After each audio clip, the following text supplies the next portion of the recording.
Welcome to my YouTube channel. আশা করি তোমরা সবাই ভালো আছো। এর আগের ভিডিওতে আমি তোমাদের ক্লাস 12 ফোর্থ সেমিস্টারে প্রাকৃতিক ভূগোলের মৌলিক বিষয়সমূহ এখান থেকে আমি তোমাদের পুরো যতগুলো ইউনিট আছে 1 ভূগঠন, 2 ভূমিরূপ গঠনকারী প্রক্রিয়াসমূহ, 3 ক্ষয়চক্র, 4 বায়ুমণ্ডল, 5 বায়ুমণ্ডল, আমি এত দূর অবধি তোমাদের আগের দিন ভিডিও পুরো কমপ্লিট করে দিয়েছি কোশ্চেন অ্যান্সার। যারা দেখোনি সেই সমস্ত ভিডিও আমার চ্যানেলে গিয়ে দেখে নিতে পারো।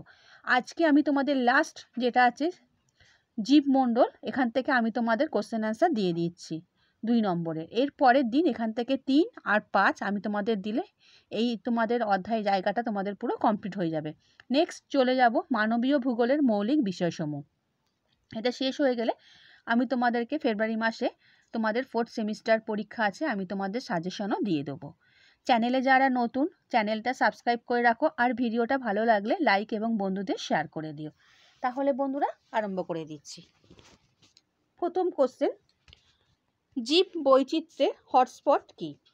জীব বৈচিত্র্যের হটস্পট হলো পৃথিবীর এমন একটি অঞ্চল যেটি স্থানীয় ও বিপন্ন বহু প্রজাতির উদ্ভিদ ও প্রাণীদের উপস্থিতি দ্বারা সমৃদ্ধ। বৈশিষ্ট্য, জীব বৈচিত্র্যের হটস্পটের বৈশিষ্ট্য হলো এটি উচ্চ প্রজাতিগত ঘনত্ব ও জীব বৈচিত্র্যযুক্ত অঞ্চল। এখানে বিপুল সংখ্যক স্থানীয় প্রজাতির উপস্থিতি রয়েছে। অঞ্চলটিতে কমপক্ষে 70% প্রজাতি ধ্বংসপ্রাপ্ত হয়েছে। দৃষ্টান্ত, জীব বৈচিত্র্যের হটস্পটের দৃষ্টান্ত হলো বর্তমান পৃথিবীতে মোট 36টি জীব বৈচিত্র্য হটস্পট চিহ্নিত রয়েছে, যা পৃথিবীর স্থলভাগের মাত্র 2.3% এলাকা হলে এখানে পৃথিবীর প্রায় 50% জাতীয় উদ্ভিদ প্রজাতি রয়েছে। জিন ভান্ডার কি? কোনো নির্দিষ্ট সময় কোনো একটি নির্দিষ্ট প্রজাতির মধ্যে যত রকমের জিন বিদ্যমান তাদের সংখ্যা ও বিভিন্নতার সমষ্টি হলো জিন ভান্ডার। বৈশিষ্ট্য, এটি জিনগত বৈচিত্র্যের বিশেষ পরিচায়ক। একটি প্রজাতির সব ধরনের বৈশিষ্ট্য যেমন রং, আকৃতি, উচ্চতা, রোগ প্রতিরোধ ক্ষমতা ইত্যাদি জিন দ্বারা নির্ধারিত হয়। দৃষ্টান্ত, ক্রান্তীয় মণ্ডলের প্রধান খাদ্য ফসল রূপে ধানের একটি প্রজাতি কেউ খরা প্রতিরোধে সক্ষম, কেউ বেশি ফলনশীল, কেউ রোগে প্রতিরোধী, এই সমস্ত বৈশিষ্ট্যগুলোকে মিলিয়ে ওই প্রজাতির জিন ভান্ডার গঠিত হয়। 3 নম্বর, প্রজাতির নিরাপত্তায় জিন ভান্ডারের গুরুত্ব কী? প্রকৃতিতে কোনো একটি প্রজাতির অস্তিত্বকে হাত থেকে টিকিয়ে রাখা প্রজাতি নিরাপত্তা বলে। এক্ষেত্রে জিন ভান্ডারে বিশেষ তাৎপর্য রয়েছে। বিভিন্ন রকমের জিনের সমাহার বজায় থাকলে প্রকৃতি থেকে হারিয়ে যাওয়া প্রজাতিকেও নানা প্রতিকূলতার মধ্যে থেকে ফিরিয়ে আনা যায়।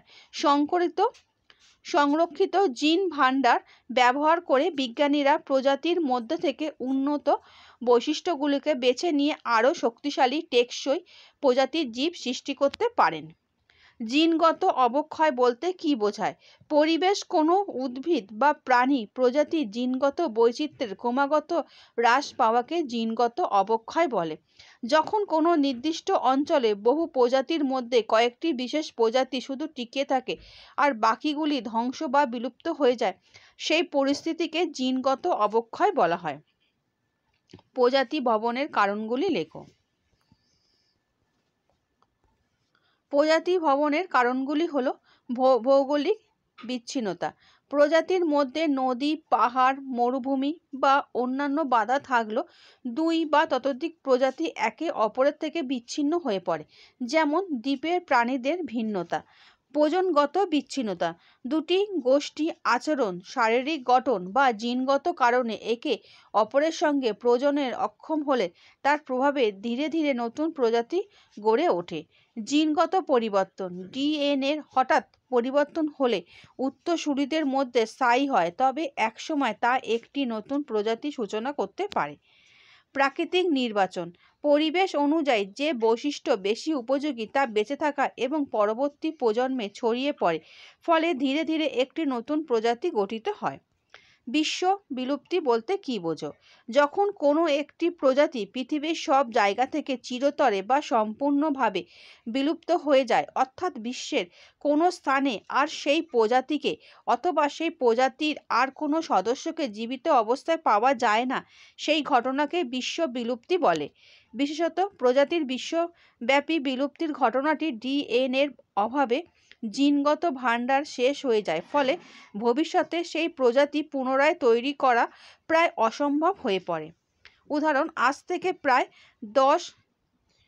10,000 বছর পূর্বে ইউরোপ, এশিয়া ও উত্তর আমেরিকার বরফাবৃত অঞ্চলে স্তন্যপায়ী লোমশ ম্যামথ ক্রিটেশাস যুগে ডাইনোসরের বিলুপ্তি এই প্রকৃতির। ক্রয় সংরক্ষণ বলতে কী বোঝো? কোনো জীবন্ত ভ্রূণ, কোষ, জিন, টিস্যু, অণুজীব ইত্যাদিকে খুব নিম্ন মাত্রায় তরল নাইট্রোজেনে সংরক্ষণ করার একটি বিশেষ পদ্ধতিকে ক্রায়ো সংরক্ষণ বলে। ভারতে the national bureau of plant genetic resources এর তত্ত্বাবধানে গঠিত জিন ব্যাংক ধান, গম, ডাল ইত্যাদি বিভিন্ন প্রজাতির উদ্ভিদের বীজের ক্রয় সংরক্ষণ করা হয়। গামা বৈচিত্র্য কাকে বলে? গামা বৈচিত্র্য হলো বৃহৎ আঞ্চলিক বা ভৌগোলিক স্কেলে উপস্থিত মোট প্রজাতির বৈশিষ্ট্য। এটি বিভিন্ন বাস্তুতন্ত্রের মিলিত প্রজাতিগত বৈচিত্র্যকে নির্দেশ করে থাকে। সুতরাং গামা বৈচিত্র্যে কোনো বিস্তৃত অঞ্চলের সব প্রজাতি সম্মিলিত বৈশিষ্ট্য। এই ধরনের বৈচিত্র্যকে বৃহৎ ভূখণ্ড বা অঞ্চল ভিত্তিক বিবেচনা করা হয়। এখানে বিস্তীর্ণ ক্ষেত্রের বাস্তুতন্ত্র অন্তর্ভুক্ত হয়, যেমন বনভূমি, জলাভূমি, মরুভূমি, পাহাড় ইত্যাদি। কোনো প্রজাতি একাধিক এলাকায় থাকলেও গামা বৈচিত্র্যের নিরিখে সম্মিলিতভাবে একবারই গণনায় স্থান পায়। উদাহরণ, ভারতের পূর্বাঞ্চলে বিভিন্ন বাস্তুতন্ত্র মিলিয়ে মোট 1000টি ভিন্ন প্রজাতি পাওয়া গেছে। এটি ওই অঞ্চলের গামা বৈচিত্র্য। গ্রিন ডেটা বুক কি? গ্রিন ডেটা বুক হলো একটি তথ্য সমন্বিত পুস্তক, যেখানে সংরক্ষিত ও সুরক্ষিত বিভিন্ন বিরল অথবা বিপদগ্রস্ত উদ্ভিদ প্রজাতির তালিকা সংরক্ষিত থাকে। ইউক্রেনে 1987 সালে জাতীয় উদ্ভিদ বিজ্ঞান সংস্থা খ্যাতনামা বিজ্ঞানীরা গ্রিন ডেটা বুক প্রথম প্রকাশ করেছিল।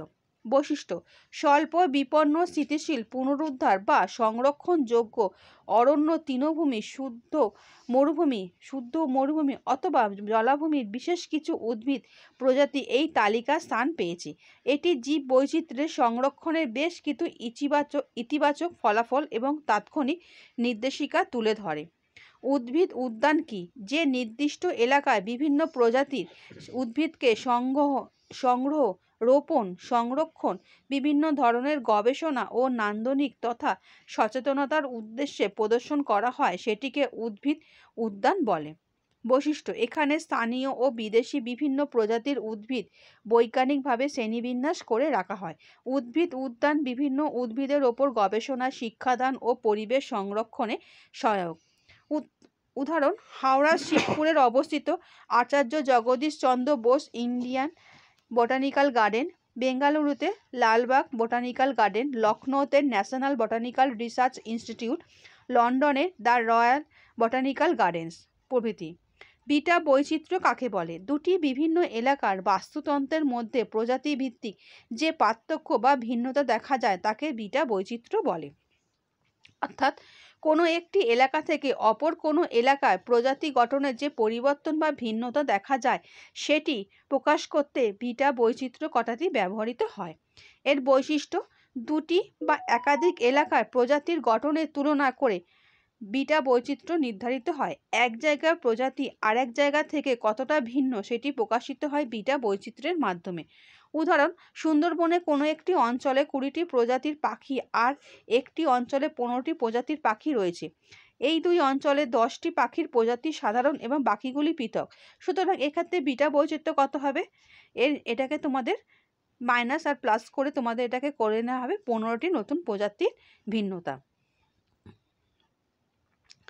সস্তানিক বা ইন সিটু পদ্ধতির জীব বৈচিত্র্য সংরক্ষণ প্রাথমিক কৌশল হিসাবে অধিক গ্রহণযোগ্য হওয়ার কারণ কি? সস্তানিক বা ইন সিটু সংরক্ষণ অধিকতর উপযোগী ও মৌলিক কারণ।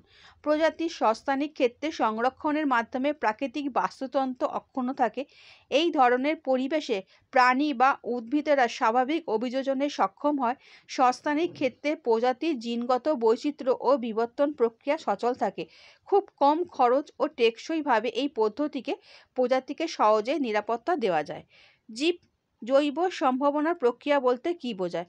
প্রাকৃতিক পরিবেশে থাকা জীব বৈচিত্র্যের মধ্যে থেকে উপযোগী জৈব উপাদান খুঁজে তা থেকে ঔষধ, কৃষিজ পণ্য, শিল্পজাত দ্রব্য, জৈব কীটনাশক ইত্যাদি উৎপাদন কেন্দ্রিক যাবতীয় প্রক্রিয়া বা গবেষণামূলক কর্মকাণ্ডকে জৈব সম্ভাবনা বলে।